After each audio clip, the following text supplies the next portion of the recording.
Yeah. Wait. What is up, everyone? It is Nico and Eddie here, and I'm super glad to have Eddie on just because he's local. Doesn't mean I have a bias against anyone else, but I love talking to local people because it's such a small world comparatively, and you know this. It's crazy how many people in the city know each other. But anyway, Eddie, introduce yourself to the live. Good morning, everyone. My name is Eddie Gonzalez. I am a commercial real estate advisor. And like Nico said, it is so funny how we've got 4+ million people in this town. Mm-hmm. And the twists and turns and the people that I know, this happened yesterday. I'm talking to another broker and he mentioned something about, oh, my mom's a seamstress. Your mom made some masks for my wife's in-laws. And I'm like, only in Phoenix.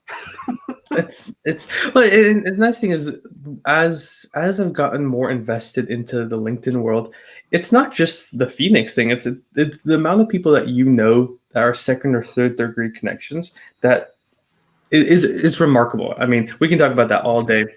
Eddie, what's one tip that's on your mind right now? I'll tell you what's on my mind right now. The amount of time that you spend building relationships. We talk about relationship building and we talk about the importance of deep relationships, whether it be client facing right now, whether it be bank facing right now. Everything is reverting back to relationships. Mm-hmm. So the relationships that you've been creating over the years, now is the time where you truly kind of see why you were doing it and how you were doing it. So it's crucial. And going forward, I think a lot of people are going to realize and focus that, hey, I'm a tenant.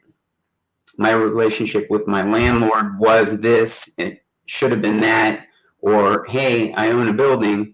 My relationship with my lender is this, and it should have been that. So relationships are so important in this business and just in general in life. Mm-hmm.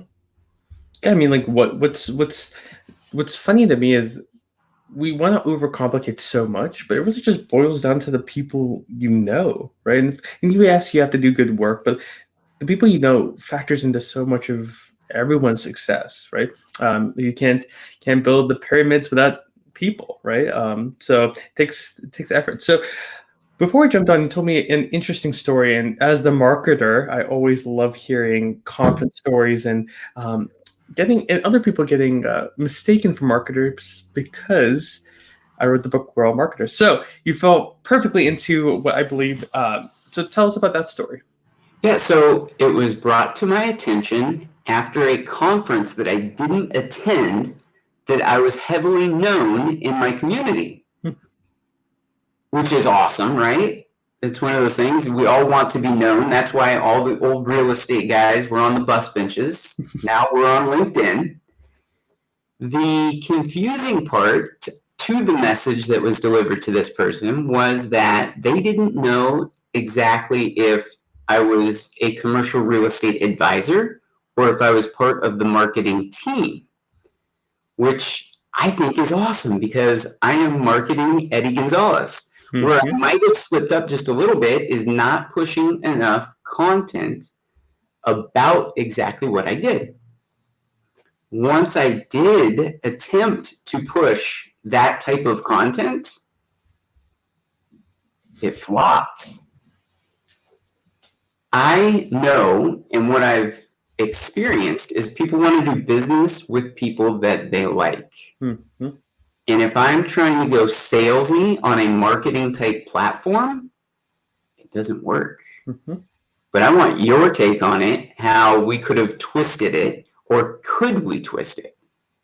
Yeah, it's interesting because, going in for the hard sell makes sense from time to time, especially if you have something it's very contextually relevant, right? My thing is you can always add on the back end a call to action that gets people thinking about it. So instead of saying, hey, I'm a commercial real estate agent, like you have to go with me, which most people do, and as soon as you see that, you're going to turn it out.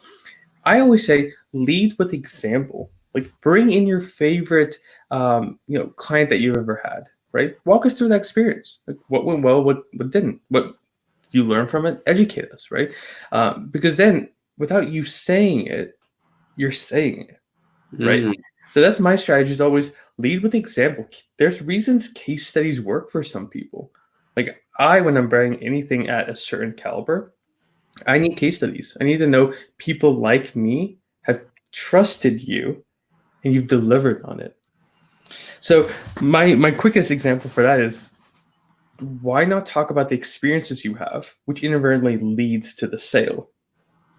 So little idea. That's why I always talk about examples, because I'm like, even if I necessarily didn't do the example, right? If someone's just getting started in real estate or marketing, talk about how people have done it in the past and what you would have done to either enhance it or whatnot. So interesting. I love it. yeah, It's all listen, about those fine tweaks, isn't it? yeah, that's all it is. It's the same thing as saying I'm this person and saying I did this. Right. But if you add the educational component to it, then there's value for someone to actually pay attention to it. You Plus, know, go for it. since we're going down this path, Yeah, let's do it. with commercial real estate, do you think, so here's just a wild idea that I had. Do you think the public is really interested in what type of money it takes to create a commercial space, to lease a commercial space, to start business? Is that something that's interesting? Does everyone love vanilla ice cream? They don't mind it, but they might like chocolate or. So the reason I went there is most people, I don't know, maybe not. To me, like that's fascinating. Like I'm the guy who's reading marketing and investing books, right? The person who reads nonfiction might not think it's interesting. Mm, So for that, I would, and this is just a quick little tip, I would start a series. Frankly, I would be like, listen, do you actually want to know the ins and outs? Like this series is for this type of person. Like I love murder mystery shows. I don't really like Dancing with the Stars, but both of them are series. got it. So my best thing is, and you know this from my content, is to test, test, test. So And it's fun. like for me, like I watch your stuff. The reason we're talking is because I've continuously seen your stuff, and it's not just engaging, but it's educational, which I believe anyone who's on LinkedIn needs to realize that it has to be both. You can't just be entertaining without having substance. You can't have substance if it's not entertaining, right? 100%. So that's actually a perfect segue into, why did you in the first place start creating on LinkedIn? Like it's easy not to. You know, it's funny. My senior business partner, his name's Rami Majahed, and it actually started where my background came from, just jumping onto social platforms, was Instagram. Hmm. I was about a year into commercial real estate, and This I was met what a year? gentleman. What's that? What year was this?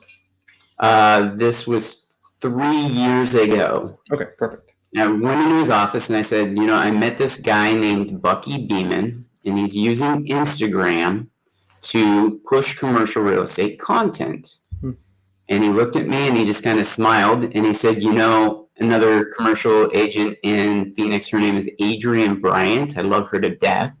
He said, the way that myself and Adrienne got started, and at that point it was 15 years ago, was they were the first people on Craigslist Oh, pushing interesting. commercial property. And he said, when you say what you just said, that reminds me of the story of Adrienne Bryant and I being the first people on Craigslist to push property. So he said, basically, I don't really want to be the face of it, but I want you to be the face of it and you run it for our team. So that's really and truly how I got started on social. And then I was listening to Gary Vee and he started pushing LinkedIn, saying, you know what, you can produce content over there as well. And before it was strictly business, you know, you weren't pushing content, you were pushing resumes and you were pushing just strictly data. And once I figured out that, hey, you can kind of put your personality into it, you can just create content, I was sold on it. That's Sold on and it. the when you say you're sold on it, right? I think my biggest thing this last month is you probably didn't know that much, right? Like it's not like you read all the books about LinkedIn marketing and you took the 20,000 courses and then you got started, right? No. It was probably a progression. Like you started and you learned and now you're at where you're at, right? Exactly. And it's funny because I'm a huge Gary Vee fan, and I'll probably drop his name 100 times in this thing. I don't know But if you see, I have empathy I, back there. yep, Two bottles over there. So. yep, that's awesome. He always brings up a point that, okay, you practice on a platform or you get familiar with a platform and you don't know exactly why or how it's working, but it might accelerate into something else. Yep. So that's where I think, okay, Instagram, I got familiar and comfortable in front of a camera, and then you bring it over to different platforms like LinkedIn or like TikTok or whatever you want to do. Mm-hmm. It's interesting because we're gonna talk about TikTok because someone has a pretty significant following, and I want to talk to you about that because I'm over here still trying to figure that out. But while we're on the subject of LinkedIn and relationships, I want to kind of get your quick take on both of those because much like you said, when I got started and probably when you got started, it was very resume like you go there to post your resume. What advice would you give anyone? Because you're in frankly a niche business, right? There's residential, there's commercial, there's many others, but how and what advice would you give to someone that's in a kind of a B2B, business on content, especially because it can be hard on what to post. Yeah, I think so. On the B2B thing, what I get a lot of that's less than ideal is direct messages going straight for the sale. Mm. And we're building relationships. We're in the relationship business. And I think that it's crucial to nurture the relationship. So if you go in and you just go straight for the kill on a direct message, first direct message, it's very off-putting. Yep. And the way that I do it and the way that I've set it up is, okay, your content is sort of the introduction per se, the hey, and then people are going to either like or comment. And if they're liking or comment, you then engage with them, right? So you go over and your way of saying hey back to them is by liking or commenting on one of their posts. Mm-hmm. And then you take that relationship to the next step. And that next step is going to be a direct message. And then, depending on how that goes, and some relationships aren't a match. It could end at that. Or you can accelerate to email. And then you can start phone calls, and then you go face to face. So it's just progression, just building the relationship.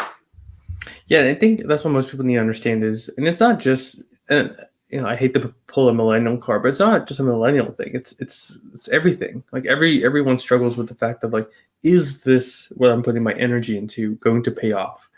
And it's just like I always say, it's just like networking. It's you just don't know until the very end. So it's true. And the old school guys, it started with a cold call, which I still do cold call, but I don't enjoy it. Mm-hmm. I think content creation, I'm always learning when I'm doing it, which is awesome. And B, when I push out, I did a post about Dutch Bros the other day. Mm-hmm. It's got 11,000 views right now. That's awesome. How many phone calls does it take to get in front of people that 50 people have commented and 11,000 people have seen it? I don't know. Is it a different roundabout and does it have as much impact? Probably not. Mm-hmm. But my name's out there. Mm-hmm. And the fact is, especially on digital, it takes about 6 to 7 times for someone to see you and consume you before they reach out. So, 11,000 people, that might have been 10,000 people the first time that they've ever seen you, right? It's still going to take a little bit for them to even follow you, right? And then even more to get to the end. But it's investing, right? It's just, that's why people go into real estate specifically. It's an investment. Like, you don't go into it for tomorrow's gains, right? Yeah, long term. What's while we're on the commercial real estate side, what's a misconception that just kind of blows your mind that people have about commercial real estate? One of the misconceptions that is interesting to me is when potential tenants should have representation. Hmm. The time that it takes to get through the process, I'll have ladies and gentlemen come in and say, yeah, we're gonna, it's April the 22nd and I want to be open, I don't know, like a month. Okay. Not realistic. That's, yeah. Not realistic. So if you're going into lease, I would say 3 to 6 months if everything's already in order. And when I say everything's already in order, you've got your business plan, you've got your financial plan, just everything is lined up. Once you have that portion of it, that's what the landlord's going to want to see. It's a 3 to 6 month process to physically find the space that's going to work well for you, negotiate the lease, and have the space built out. Right now, things are a little bit different just because getting through the city is more of a process. So tack another 2 months onto it. It's, again, that kind of goes with the patience thing, right? Like you can't get everything right now, right? It takes time. So before I actually go and talk about your TikTok adventures, you do a lot of drones. What got you into drones? Yeah. The short story is we needed some pictures of a shopping center that we were going to list for sale. I called the drone guy. The drone guy said it was going to take him over a month to get out there because he was so busy. So I jumped on YouTube at first, saw what drone made sense, dropped $1,500 on a drone, got it, learned how to fly it on YouTube, and took a couple pictures by the end of the week. And it's probably it's not stopped there because I'm looking at your TikTok and LinkedIn right now. You've gone great. Like it's now become a hobby, right? It's like my main hobby, to be honest with you, and it was part of my business plan. Also, one of the things, so a battery is 26 minutes. Mm-hmm. So my goal for one of the quarters to just get good with it was fly 26 minutes every day, and I did. Mm-hmm. So it took time, it took practice, but that tool has been unbelievable for my business career. Learning things because you're looking at real estate from a different angle and you can see things that not everyone else is looking at. And B, just sharing photos. I've got a really good relationship now with a developer that wouldn't take my phone call, but when I text messaged him an aerial photo of his project, he picked the phone up the very next time. It's just a different angle. It's what I like, regardless if it was when you got on social, when it was with drones, when it was relationships, you've continuously changed and innovated. And I hate the innovation word because, ASU, especially down here, everything's innovation. But you've taken you found a problem, you invested into it, and you practiced to get better. So I wish it was harder than that, right? Like, frankly. So that's a perfect segue into, man, I'm looking at your TikTok. We're seeing 6,000 something followers now. You have an extra one because I just added myself. Man, what happened there?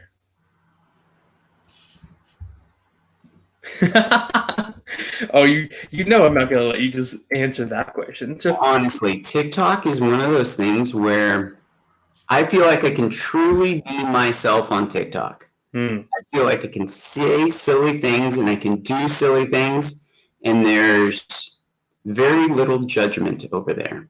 What do you think that is versus Instagram? Or because I feel the same way, frankly. I don't know if it's because it's a fresh start, but why do you feel like that? I don't know. I think it's just acceptable. I think anything goes there.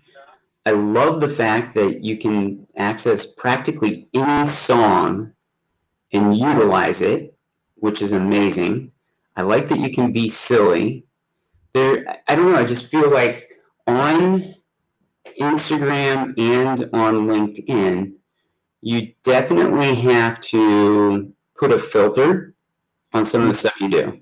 Now, that being said, there's stuff that I'll do on TikTok that I'll roll over to LinkedIn because it makes sense. But I've been doing a lot of drone stuff, and my focus on all of the platforms are different. So if I'm looking at TikTok, my objective on TikTok is to be more so locally and Arizona driven on the things that I'm posting and the things that I'm talking about. So you'll see, and I'll roll this over to the LinkedIn portion of it because it has somewhat to do with commercial real estate, but I am heavily focused on wall art because it's a very artistic type person that I'm going after, and it seems to get a ton of traction on TikTok. So all of these really cool murals that are popping up all over Phoenix, I'm sharing all of those utilizing the drone on TikTok. And I'm very hyper-focused on Arizona people versus when I'm on LinkedIn, there's two different things that I'm looking for. I'm looking to connect with other brokers and other markets in addition to it's an easy place to talk with tenants. Versus when I jump over to LinkedIn, I'm talking to what I would say more higher level type brokers, investors, and owners of businesses and real estate. So it's just, they all kind of have their place. I just really enjoy, I'm trying to post 3 times a day on TikTok.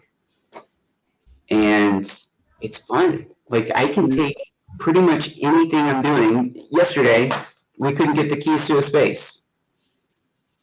I don't know if I would jump on to LinkedIn and talk about that, but I can jump over to TikTok and make it funny. So I just love the lightheartedness of it. Oh, I love it. It's interesting, and my audience is going to kill me if I don't ask. What do you use to edit? Is it Headliner? No, I use InShot Pro. InShot Pro For everything. Yeah, I do everything through the phone. That's and I know you know this person, Chelsea Pikes. I think she introduced me to InShot. Fantastic tool. It's actually really, really, really easy. And I think mobile first editing is on the rise, right? It's because it's just so much work having to transfer videos to your computer and then from there. So InShot's a great. I'm gonna link that one up there. I don't know if they have an Android app, but I know the Apple one's really good. Literally, I've got to the point where on some of the videos, it's funny because I was talking to my business partner, kind of digressing a little bit, but sometimes I think in posts, I'm like, oh, do this, and this.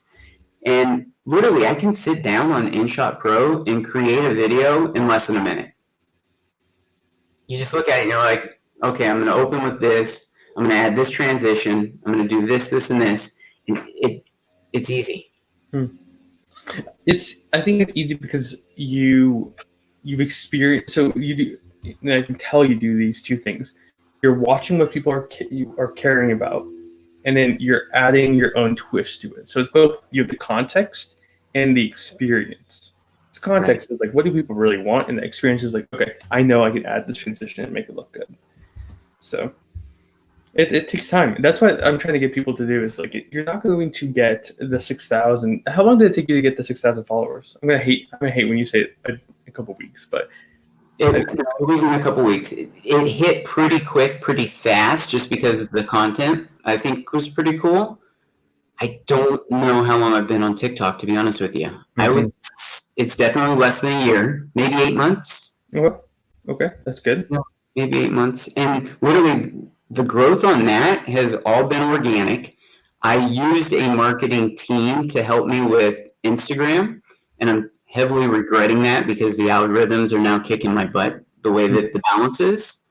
So on this one, I said, no marketing help. I'm just going to do it straight up, just natural growth. And it's specifically because of hashtags. Interesting. Let's talk about that. Yeah. Because I think I mean, LinkedIn, Instagram, I figured out hashtags. Here, it's on TikTok. It's still a wild west. So talk to us through that, like, because they do change so quick. Like on Insta, you can use the same hashtag for a year, right? TikTok, you got to change every post basically. All the time. So yes, it's very specific as to what the content is. Now, one of the things that I'm focused on and is kind of cool is there's very few people in commercial real estate utilizing TikTok. That's correct. There's about 6 of us. So if you go to commercial real estate hashtag on TikTok, I'm in like the top all of the posts. So it's my face, it's Kyle, and it's Mike. And then once you go down the feed, you'll see more and more and more. Kind of cool. We just hit 2 million views on the commercial real estate hashtag. When I started, it was like 20,000. That's great. Yeah, I'm looking at the hashtag right now. Yeah, you're right. It's 2 million. Yep, just hit 2 million. I've been kind of studying it and watching it pretty closely. And you're number 3 on this list. That guy Mike is unbelievable.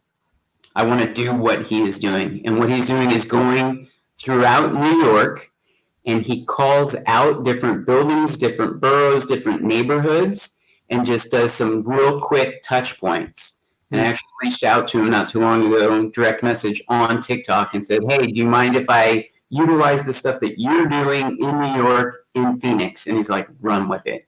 Have you collabed with him yet?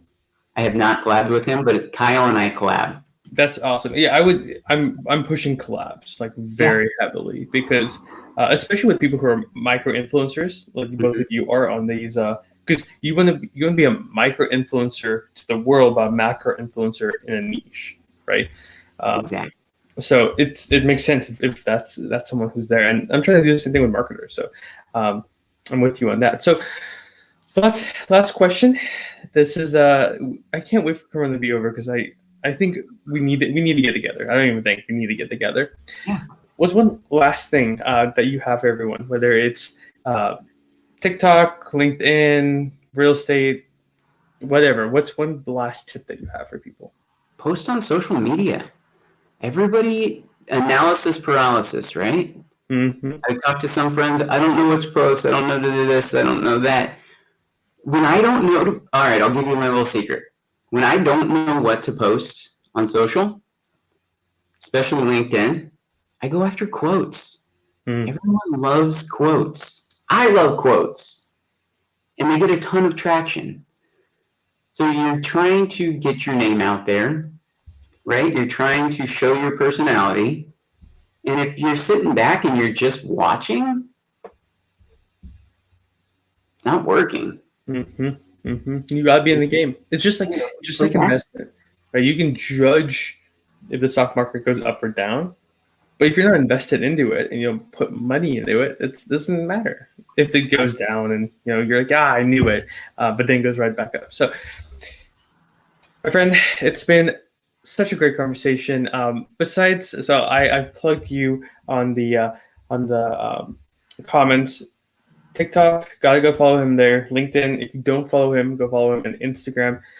What's the last piece of advice that you got for anyone else?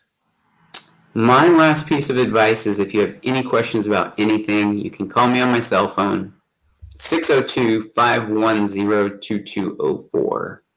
And it's on all of my pages as well. I love phone calls, so give me a shout. Plug that in there as well. Anyway, we're going to end it here. We'll talk for a couple of minutes, but I appreciate you for being on. Thanks for having me, brother. Of course. And it's going to be good when we actually meet up.